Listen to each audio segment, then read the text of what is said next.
This AskReddit user asks, people who had COVID-19 or know someone who did, how bad was it? My uncle died from it. He died at his house while in self-quarantine. Didn't know he died until after he didn't call or answer his phone after 2 days. Sorry for your loss. I know someone who died. He was in his 60s and caught it very bad. He was on a ventilator and in an induced coma. They honestly thought he was improving, but one night his condition worsened dramatically and he died the next morning. He was sick for about a month with it. My friend's son had it. He was sick for about a week and no one else in the house caught it. He's doing well now. Everyone else is probably asymptomatic. It got pretty bad for about 5 days. Cough, fever, chills, hot flashes, dizziness and body aches. Overly tired and worn down. Weirdest thing was not being able to taste anything. Never did lose my sense of smell. Gradually got better after the bad days. Unfortunately my boyfriend got it as well. But we quarantined and got through it together. I consider myself fortunate because the person I got it from is still in the hospital on oxygen. It's scary how it can affect so many people so differently. Stay safe everyone. I know one person who tested positive late February, early March. He said his wife was sick the week before but never got tested. He isolated from his wife and kids in the house for 14 days and the kids never got sick. He said it was a bad flu for about a week. I've had 2 friends with it. Both with no underlying health issues. Both in their early 30s. One had minor symptoms and recovered after a few weeks. The other struggled to breathe, so she went to the hospital. Was put on a ventilator. Then slipped into a coma and died. I'm so sorry. That's the most terrifying thing about this virus to me. It's just so random who gets hit hard. In a weird way I'm glad I'm reading this. Because even though I'm in the SF Bay Area, and we've barely moved to stage 2 of reopening, it seems everyone is starting to get mad at the gov. And local politicians. They think they aren't moving fast enough now that our numbers are stable. That. And seeing all news of other states being back to normal. I can see myself getting caught in that thinking. Even though I've told myself I won't be going back to the gym or be eating out, etc. Same. Actually. I can feel my resolve slipping and I think it's good for me to read stories about what can happen. My family in PA has basically given up on quarantine. I'm waiting for the explosion in cases a couple weeks after Memorial Day. Especially in the Philly area. I heard the Jersey Shore right now is practically business as usual and so many families share houses down there. Had a patient die on Saturday from COVID-19, respiratory failure. This entire month had 6 patients die. Literally Saturday I just sat in my car and cried. It's difficult seeing people lose moms, dads, brothers. My mum went from minor tickling throat to been taken away in an ambulance by people in hazmat 3 days later, unable to breathe. 2 weeks later she died. No major health issues. She was sedated as soon as she went into hospital and on a ventilator for the duration. Eventually her organs started failing and there was nothing else they could do other than turn the ventilator off and let her go. I'm sorry for your loss. I've lost a parent too. Different circumstances, however. If you would like to talk, I am here. My heart goes out to you both. I lost my dad 17 years ago in March to a sudden sickness. He was perfectly fine on Saturday. Dead on Wed. This was about the time SARS was around. He had an inconclusive test. But they never did determine what killed him. I'm convinced it was SARS now with this whole COVID situation. He had just turned 50 and other than smoking and the occasional drink. He was a beast of a man. No one in my family could comprehend how he was taken out in 3 days. It still hurts almost 20 years later, but no, it does get better with time. I'm so sorry for your loss. Friend. I know the pandemic must not be very good for your mental health, especially after such a loss. The Dead Parent Club sucks. And unfortunately many are joining our numbers right now. If you ever need to talk, I am here. My father did not die from a sudden illness. His battle with addiction was a very long one lasting many years. He was still very young. And I was only 8 years old. Our circumstances may be different. But I will always be open to talk. 3 friends. 2 of which had families. One was living alone, so they all decided to live with each at the alone guy's house so their families didn't have to suffer the illness, and if one of them got badly sick, the less sick guys could take care of him. They got a bad fever and a dry cough, and one of them lost his sense of taste for a little while afterwards. But they came out of it fine otherwise. Glad to hear they were looking out for each other. As someone who lives alone, my worst fear is being in terrible condition and no one is there, or worse, my stubborn parents decide to risk their health and stay with me. Same. I also live alone with no family nearby. I don't know what I would do if I was too sick to take care of myself and my cat. I'm in the same boat. I live alone and have a dog. I'm so worried if I get it, my dog will have no one to care for him. I just moved in November, so I didn't have time to form any close enough relationships to anyone yet. That's my biggest worry about getting sick. I have known several that have contracted it. But 2 coworkers died from it on the same day last week. So pretty bad. Sue. Moderate fever for a week. 101. Weird burning in my throat. No sense of taste or smell. Massive headaches. Body aches. Shaking from being too cold yet burning up. Coughing fits. Sleeping 10 hours, waking up for 3, then sleeping another 10. Horrible. All of it. SS real. Wash your hands and don't touch your face. I was never tested. But from all of the symptoms I had and from talking to 2 separate doctors multiple times, it's safe to say that I had coronavirus. Ever since I was a little kid. I was sick with bronchitis, pneumonia, and other illnesses. But this one makes the others look like a walk in the park. I have no idea where or how I got infected.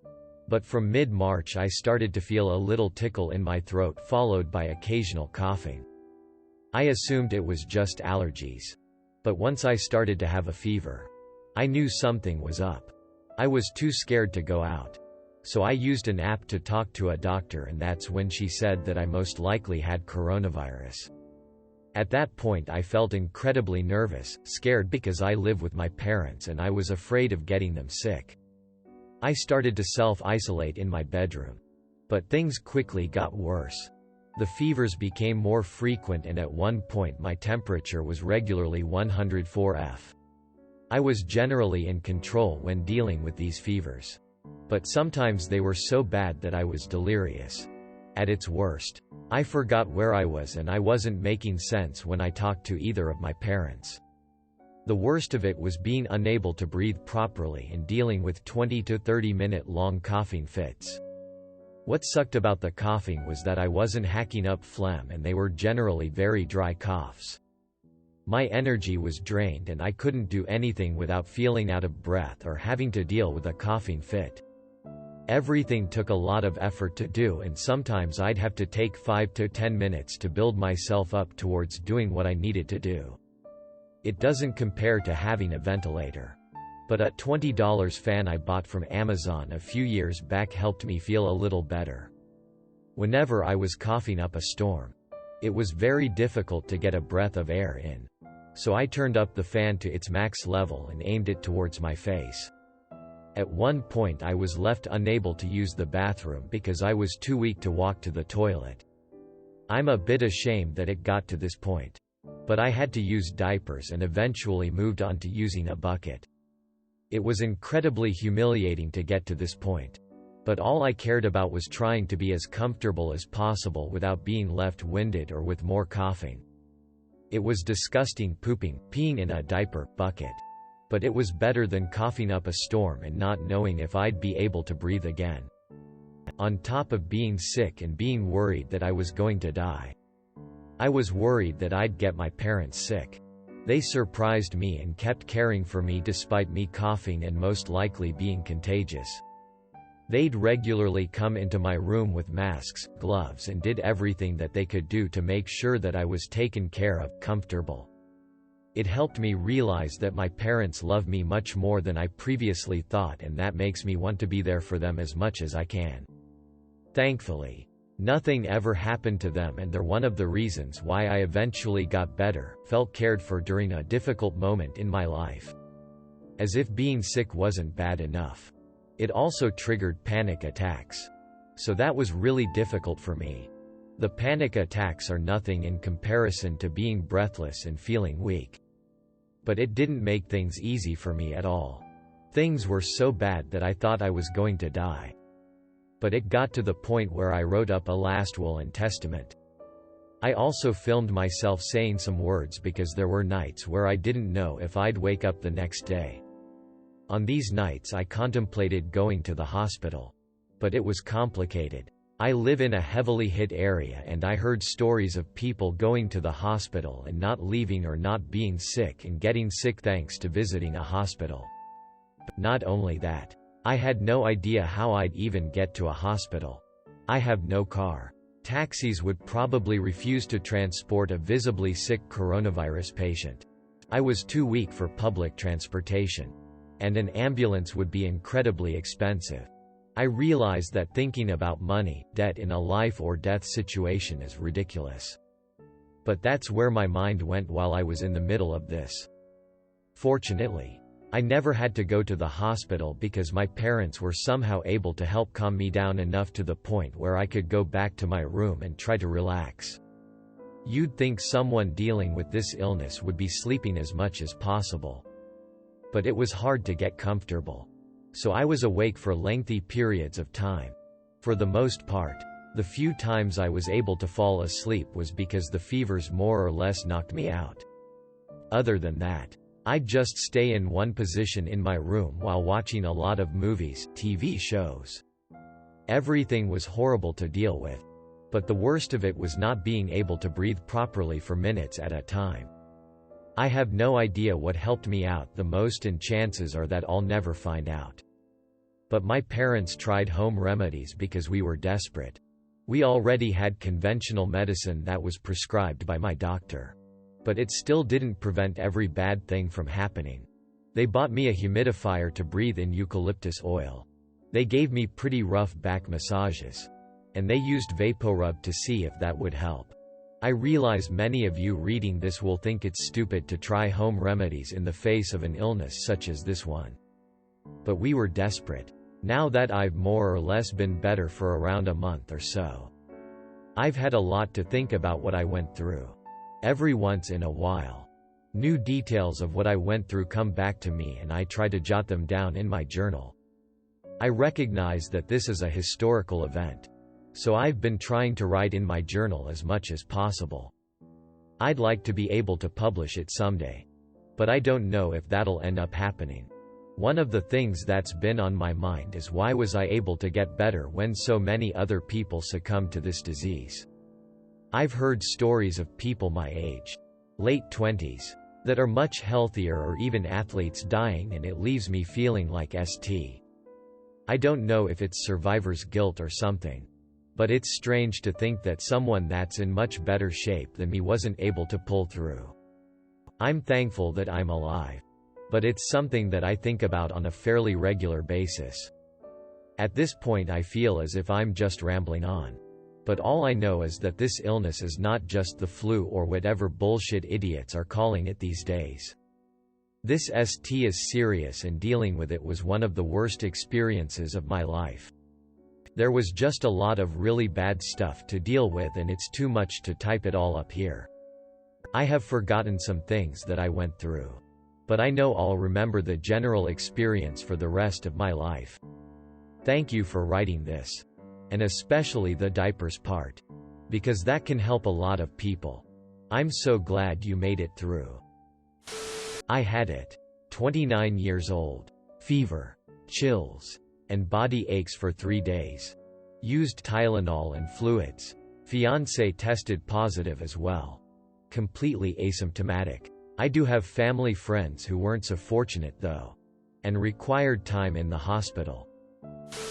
Thanks for watching. Make sure to like and subscribe to the channel for more videos.